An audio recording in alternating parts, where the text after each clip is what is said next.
Hi, Sagittarius. This is Jeff. Welcome po sa ating channel. Ito ang inyong daily kabay-tayo reading for May 1, 2025. Kung naka-resonate kayo, comment down. Kung hindi kayo naka-resonate, ibigay niyo po sa iba kasi general reading po ito. This is for you, Sagittarius, ngayong May 1, 2025. Kung may narinig kayong ingay ngayon, malakas po ang ulan sa labas.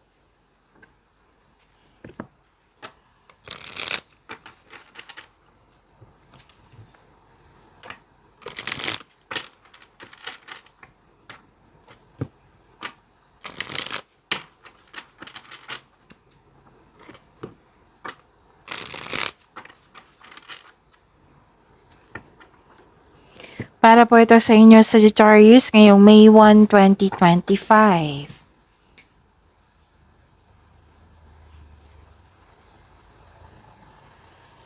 Maraming salamat po sa inyong patuloy na suporta at maraming salamat din po sa mga hindi nag-skip ng ads.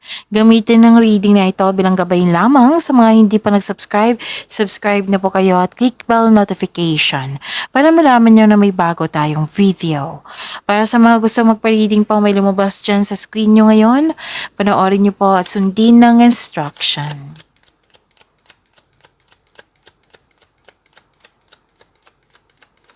Spirits Guide, mga ganapa para kay Sagittarius ngayong May 1, 2025. I need 3 cards po.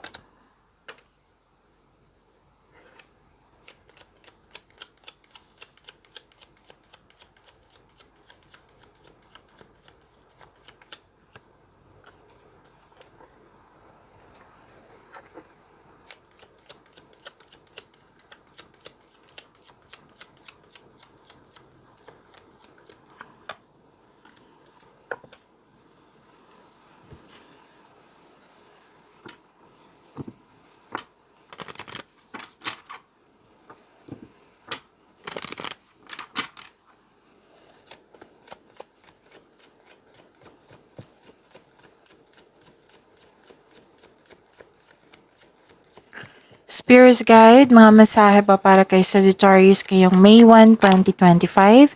I need 2 cards po.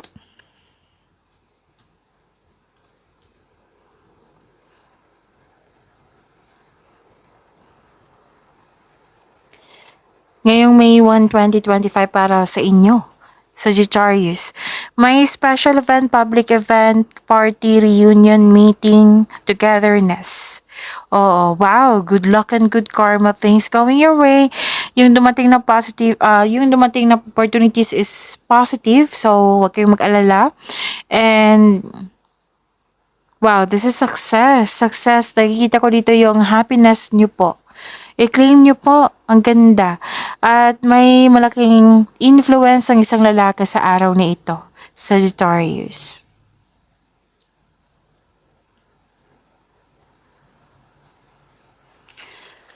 Message for you, choices. Make the best choices. And blaze your own trail.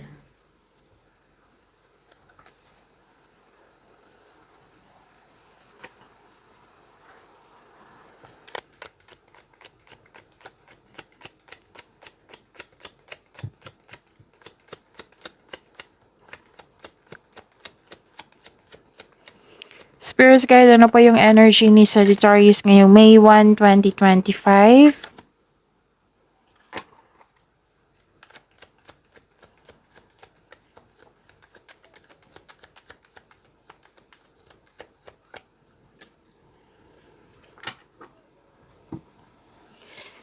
Kung may narinig kayo or may nakita kayong repeating message, like for example, nanood kayo ng inyong monthly reading. Oo, by the way, monthly reading nyo is 3 video po iyon ha. Uploaded starting April 28 and 29. So, panoorin nyo po kung gusto nyo po. Okay. Kung may napansin kayo or may nakita kayong repeating message, meaning to say, pinupush ng cards niya na kailangan nyo bigyan ng atensyon, solusyon, at aksyon kung maaari po. So, ano yung energy ni Sagittarius? Nagpahinga kayo. Nagpahinga kayo.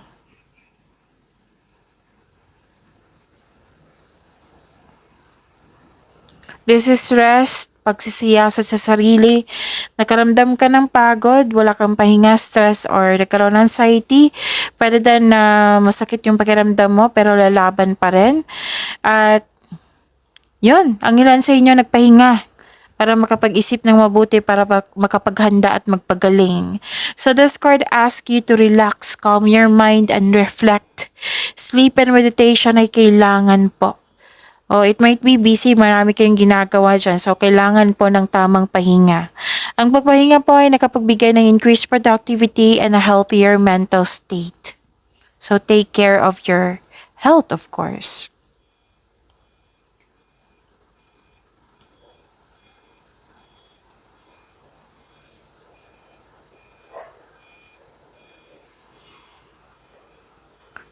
So, this is generosity and maraming nakadepende sa iyo, Sagittarius. You have abundant in life. Wow. So, you're very practical, mahusay sa buhay, maparaan at mapasuporta. Actually, may feminine energy dito. It might be this is you or it might be yung tao. May mother figure dito. It might be inalagaan ka or inalagaan mo. Oo. Pwede din sa nagkaroon ng time yung mag-ina. Kasi may mga bata din ako nakita dito, bata at at isang ina. At kung 'di ba sabi dito na napagod kayo, magbigay po daw kayo ng time sa mga bata or sa mother nyo or isang mother figure kasi nakikita ko dito ma-refresh yung energy mo.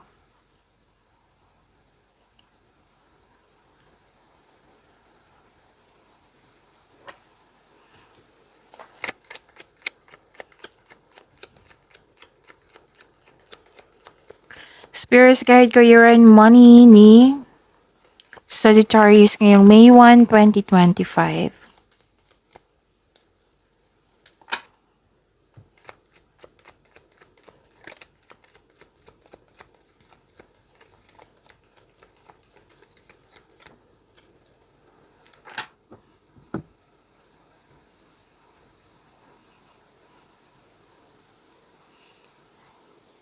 Sa inyong career and money, may ending with new beginning. Ito ay isang pagtatapos ng isang mapait na sinapit. Nagaganap pa bago po kung ikaw ay mismo tanggap yung pagtatapos. So, ito ay isang ending with new beginning, nadapa ka, tapos pabangon ka. Mawawala na yung blockages na dulot ng pagkawala ng regarding sa loss of opportunity, loss of things, oo. So, sa mga hadlang, okay, pwedeng panaghadlang ito ng pananalapi. Okay? So, may parating na biyaya na magbibigay daan ng mas maunlad na panahon. So, this is biyaya. May parating na biyaya. So, claim nyo po. Okay? So, this is completion of cycle. Accept and learn the past situation.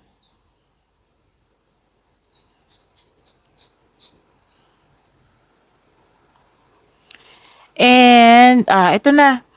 Kasi may nangyari dito na loss of things, pwedeng na-scam, pwedeng nagasta yung pera, pwedeng may loss of opportunity, loss of connection sa isang tao. May nakita akong ganyan. Pwedeng nangyari na sa nakaraan, pwedeng mangyayari ngayon. Kung mangyayari ngayon na hindi pa nyo pa naranasan, so beware. At least alam nyo na kung ano yung dapat iwasan nyo. Pag-isipan nyo na mabuti yung mga offer dyan, opportunity dyan, yung investment dyan. Okay? So, ito, nalampasan mo na to. Okay? Babangon ka. This is completion of cycle. Magkakaroon siya ng pagtatapos. Tapos, mawawala na yung mga blockages po. Malampasan nyo na po yung struggles, challenges, obstacle. Itong, after nitong unos, may parating na new direction sa inyong career and money. So, ito na yung parating na biyaya sa inyo. So, claim itong parating na biyaya.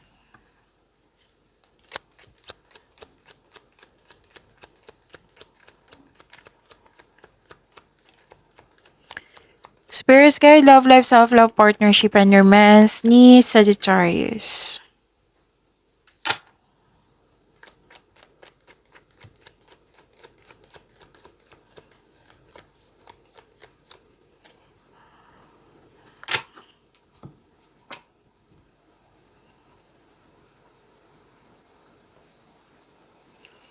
Okay, so this is victory, recognition, matibay ang inyong relasyon, matibay ang inyong connection. Maaaring nag-date kayo ngayon after ng masalimot na di pagkakaunawaan ng kahapon. Sa mga single dito, handa na kayong pumasok sa buhay ng pag-ibig. Sobrang busy nyo rin, no? Para sa mga relasyon, okay, ito ay tungkol sa inyong partner na gusto na niyang magtayo ng sariling pamilya.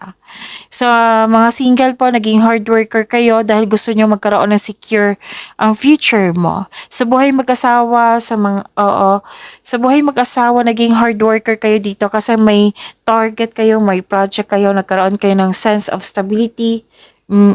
So, nag-uusap kayo ngayon. Pag-imanin niyo po yung blessings sa binigay sa inyo, Sagittarius, see you tomorrow.